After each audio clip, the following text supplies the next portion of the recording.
आपको मिलवाते हैं और रूबरू करते हैं मेरे एक बेहतरीन स्टूडेंट से, मिस्टर सत्यम कुमार। हेलो दोस्तों, मेरा नाम सत्यम कुमार है। I am first year MBBS student at GMC Bettiah. एक बात था कि जैसे आप एग्जामिनेशन हॉल में जब बैठे 2021 में, 2022 में और 2023 को अगर आप कंपेयर करते हैं तो तीनों साल में आप अपने साल को कैसे दे सकते हैं? यानी लास्ट एग्जाम जो आपने दिया अभी 2022 का, ये लेटेस्ट आपके माइंड में होगा, लेकिन एग्जामिनेशन एक ऐसा डे होता है कि लोग उसे कभी भूलते नहीं हैं।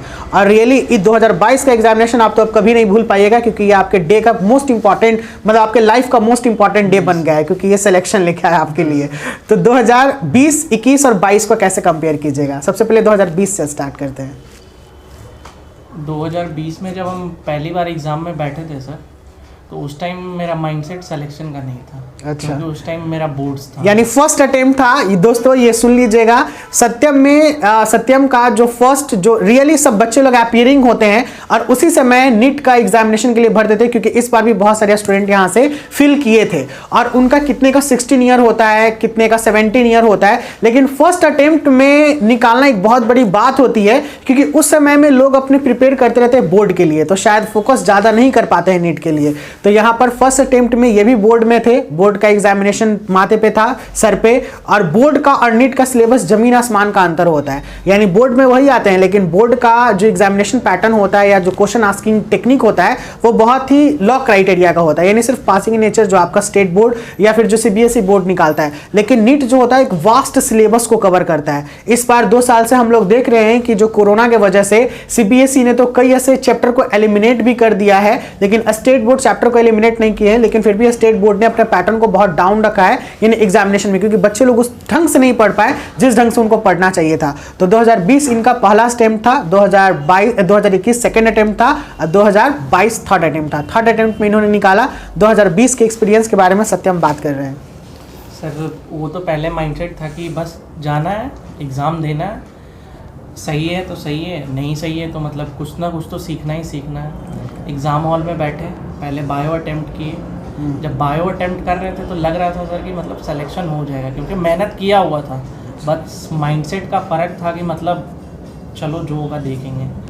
बायो अटेम्प्ट कर रहे थे तो लगा सिलेक्शन हो जाएगा, केमिस्ट्री भी किए तो लगा हो जाएगा। जब फिजिक्स में गए तो अटक गए। तो फिर उस टाइम उस चीज़ को उतना टेंशन नहीं लिए, क्योंकि पहले ही से था कि बस जाके वहाँ फाइट करना है, जो होगा देखा जाएगा। अपना दिए, एग्ज़ाम देकर आए, वहाँ से बहुत सारा लर्निंग सीखने को मिला। कि मतलब जब एग्ज़ाम हॉल में पेपर अटेम्प्ट कर रहे थे तो ऐसा लग रहा था कि मैक्सिमम क्वेश्चन NCERT से है। जो मेरा पढ़ा हुआ था वो तो बन ही रहा था, और जो मेरा NCERT में देखा हुआ था, मतलब ये यहाँ पे देखे थे, वो नहीं बना। इतना तो उस दिन सीख लिए थे उस एग्ज़ाम से कि मतलब जितना पेपर आ रहा है फुल्ली NCERT आ रहा है। फिर नेक्स्ट 2021 में गए। फर्स्ट अटेम्प्ट में कितना मार्क्स आया था आपका? 477 मार्क्स आया था। ठीक है, सेकेंड अटेम्प्ट के बारे में बताइए।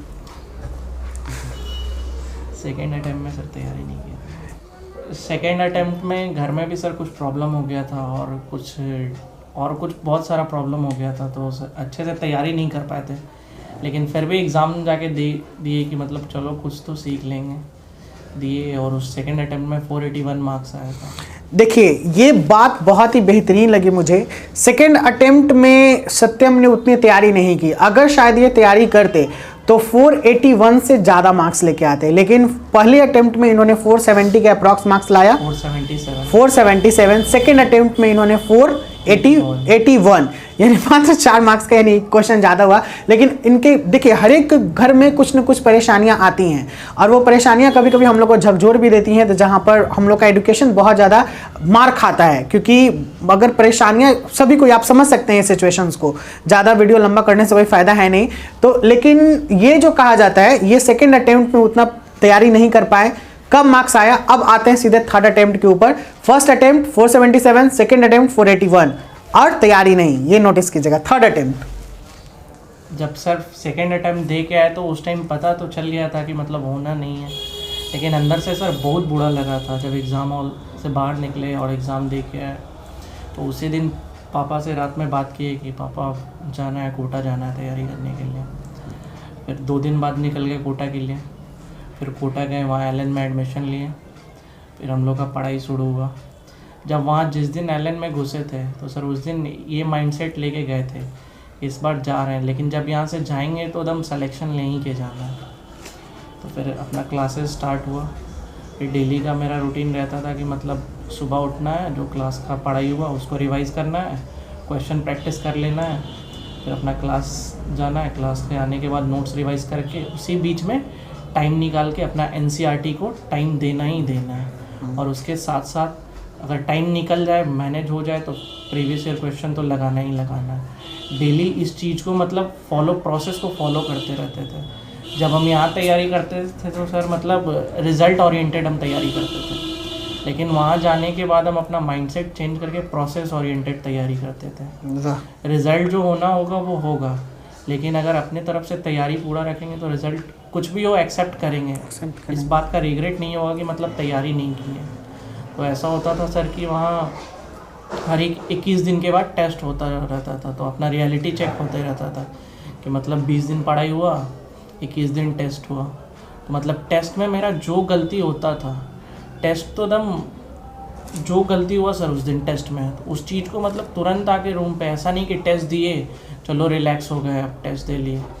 जो रिज़ल्ट अच्छा आया ख़राब आया कोई मैटर नहीं रखता, जो आपका फाइनल एग्ज़ाम में रिज़ल्ट आएगा वही मैटर रखता है। तो टेस्ट में मेरा स्टार्टिंग में सर 514 आया था, 514। फिर उसके बाद मेरा मार्क्स डिक्रीज़ भी हुआ, 430 तक भी मेरा मार्क्स गया।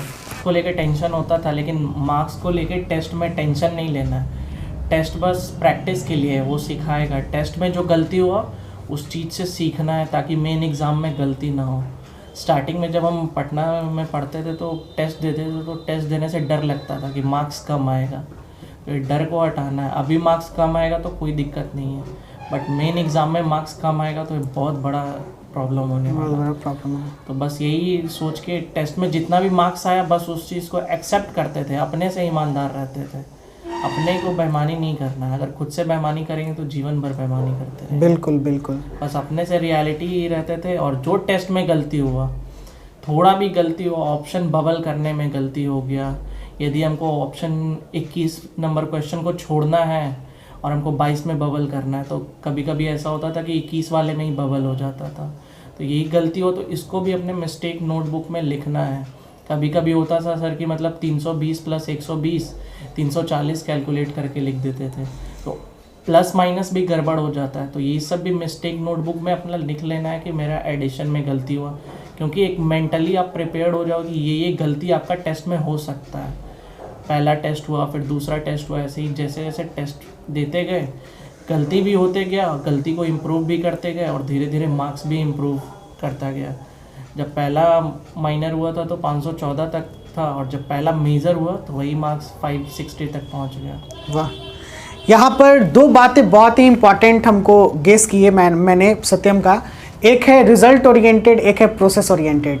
रिजल्ट ओरिएंटेड इट्स मीन बच्चे लोग बहुत ज़्यादा टेंशन में होते हैं कि मुझे रिजल्ट अच्छा लाना है, लेकिन अपने ऊपर ध्यान देना ये छोड़ देते हैं, वो होता है प्रोसेस। और ये प्रोसेस ओरिएंटेड, जब ये पटना में थे तो ये रिजल्ट ओरिएंटेड पे फोकस कर रहे थे, और जब वहाँ गए तो ये प्रोसेस ओरिएंटेड पे। तो ये एक बहुत बड़ी सीख मिल रही है आप लोगों की कि प्रोसेस ओरिएंटेड मतलब क्या, यानी you observe yourself, what you have done wrong और what you have done right. It's mean कि आप जब जो भी, जैसे टेस्ट की बातें इन्होंने कही, टेस्ट हमेशा जरूरी नहीं कि अच्छा ही हो और इससे भागना भी नहीं है। यू जज योर सेल्फ, आप अपने आप में जज कीजिए और अपने आप ईमानदार रहिए, अपने आप से ऑनेस्टी बरतिए। अपने आप से ऑनेस्टी का मतलब है कि इफ यू गॉट केवल 200 मार्क्स भी, तो आपने कहाँ गलती किया उसे ऑब्जर्व कीजिए। अगर आप 600 मार्क्स ला रहे हैं तो ज़्यादा खुश भी नहीं हो जाना है कि अगला आपका टेस्ट उतना ही मार्क्स लेके आएगा। आप जो भी मार्क्स लेके आइए उसके ऊपर आप एकदम ऑनेस्टी बरतिए, और जो गलती है वो मिस्टेक्स को मिस्टेक बुक में लिखिए, क्योंकि बबल की गलतियां हो सकती हैं, प्लस माइनस की गलतियां हो सकती हैं, बहुत छोटे छोटे मिस्टेक हो सकते हैं जिन्होंने जो सत्यम ने ऑब्जर्व किया और अपने मिस्टेक बुक में लिखा, और नेक्स्ट अटेम्प्ट में उन्होंने वो गलती नहीं की। इवन वो टेस्ट हो या फिर फाइनल एग्जाम हो, टेस्ट में गलती एक्सेप्टेबल है, लेकिन फाइनल एग्जाम में गलती एक्सेप्टेबल नहीं है, क्योंकि वो आपका 1 साल फिर से बर्बाद कर देगा। तो दोस्तों आते हैं नेक्स्ट प्रोसेस के ऊपर। अभी तक तो हमने बहुत कुछ सीखा और आपने भी शायद बहुत कुछ सीखा होगा, रिजल्ट ओरिएंटेड और प्रोसेस ओरिएंटेड। और सर बताना चाहते हैं रिजल्ट ओरिएंटेड और प्रोसेस ओरिएंटेड में डिफरेंस क्या है?